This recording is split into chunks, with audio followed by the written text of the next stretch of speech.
Well, with me here in the NewsGoo studio is Hannah Middleton of the Australian Anti-Bases Campaign Coalition. And Hannah Middleton, the elephant in the room in this story is not necessarily the particular detail of whether the Navy is getting value for the money spent on it in a particular case, but the general principled question of whether we need to be spending so much money on our defence preparations. I think that's right, Jake, and there are a number of points which are really worrying which arise. One is, if we have something like the wedge-tail plane, which costs billions, but we have been waiting for 14 years, we haven't been invaded, the ADF hasn't collapsed, so did we need to spend that money in the first place? Secondly, the amount of money that is being spent is something that needs to be questioned, because a society must defend itself, but it must also look after its people. We're spending now $32 billion a year. That's $80 million every day. Higher than the figure Lateline gave, or Certainly, 7:30 yes. report gave. Yeah, it's now 32 billion. 80 million every single day. We've got to reconstruct Queensland. We've got to save our public hospitals. We've got to do something about the Murray-Darling and climate change. We need to support the people in Japan, and many more questions. We would be more secure as a country if we spent some of that money on these questions rather than on this exponential, unnecessary growth in the military. Indeed, the figures are very large, and the 7:30 report have drawn attention to one small corner of that picture in their own way. You would think that the debate you've just raised would be prominent in the media, but apparently not. Why is that, do you think? I think there are a number of reasons. One is that both Labor and Liberal consistently have supported annual increases in defence spending, what we would call military spending, despite the views of the Australian people. And they have really said that people cannot really comment on this. We don't understand the details. In fact, when Beazley, who's now ambassador to the United States, was the defence minister, he said that explicitly.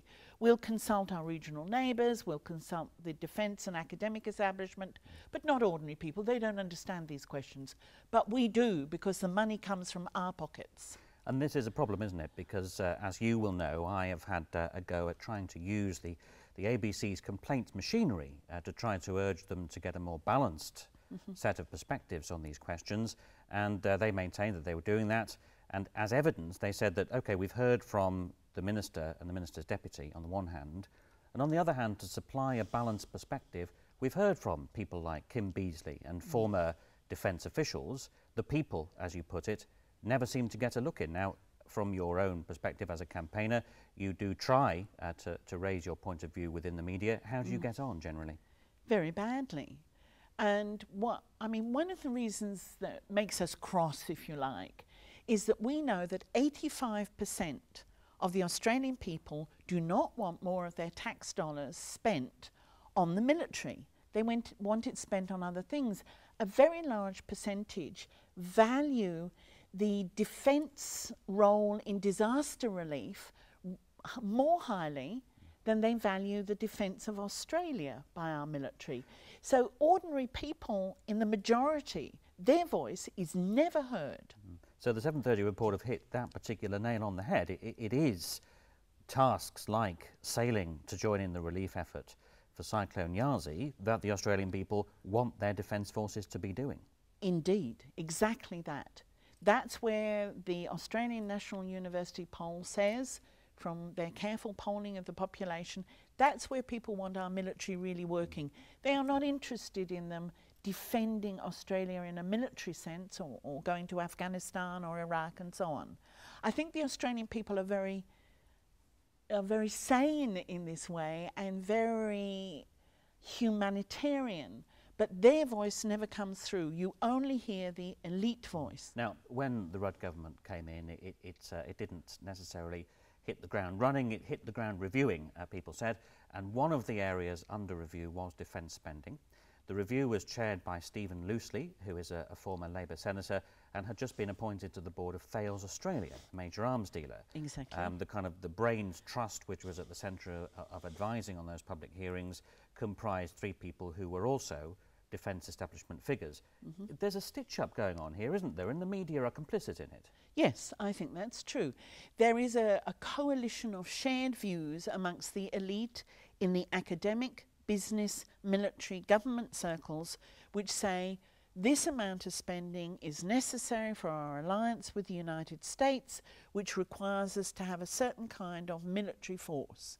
This does not really make us any more secure, that kind of military force. It makes us poorer. So you mentioned there a coalition of elites, and clearly the leadership of the two main political parties are part of that. The media are also part of that, and you've said that you try and fail on a quite regular basis to raise these perspectives in the media. What kind of thing do they tell you? What kind of reasons do they give, if any, why your point of view should not be covered?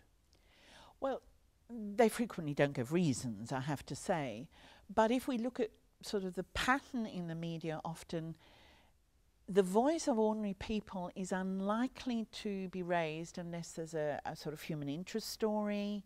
Sometimes we might get a story up if we do something very dramatic, like breaking into a US base and sitting down and getting arrested. But if we actually want to put a reasoned commentary, we are not seen as people with authority. I think the media draws on people with some kind of public standing, and there is an assumption that they will give an acceptable, or they will give a convincing view, and that these are acceptable people to go to. The fact that these people may be politicians who lie or who are venal is ignored. Their status qualifies them. Whereas we from the grassroots, even if we represent 85% of people who don't want their money spent on the military, that voice is not seen as having sufficient authority or credence to be taken into the media and given coverage. So what we've seen in the 7:30 report, and we see quite often, is legitimate controversy. It's an argument between branches of this elite about particular details of how money is being spent. What you don't get is a principled debate about whether that money should be spent in the first place. That is not legitimately controversial. Is that borne out by your experience? Well, you say not legitimately controversial. I actually think that's where the controversy should be. And more recently, we've been trying to develop this debate about military spending in relation to reconstruction of Queensland. One of the things that the government will not really permit is a questioning of the fundamental political decisions behind the military spending. Whether that military spending genuinely makes us more secure, why they are making the choices that they do. And that part of the debate is really not accepted. And we saw it in the community discussion that was permitted around the last Defence White Paper that you mentioned. The effort to corral that debate into, you know, do we want this kind of plane or that kind of hardware, rather than do we want to look again at what is really the defence of Australia and what we need to spend on the military, what we need to spend on aid and diplomacy, what we need to spend within the country to defend our way of life. And the people doing the corralling are closely related to the people who are invited on to media shows to discuss these issues.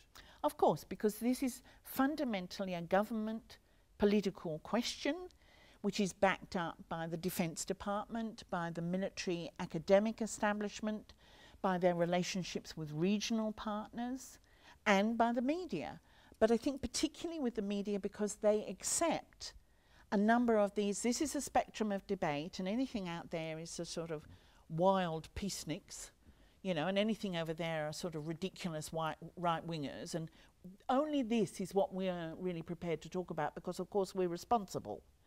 But when you say we're responsible and we debate what is within the correct spectrum, you are actually saying we will not listen to the people. Well, Hannah Middleton, thank you very much for being the voice of the people for us here on NewsGoo. I'm sure we will return to this subject in future episodes.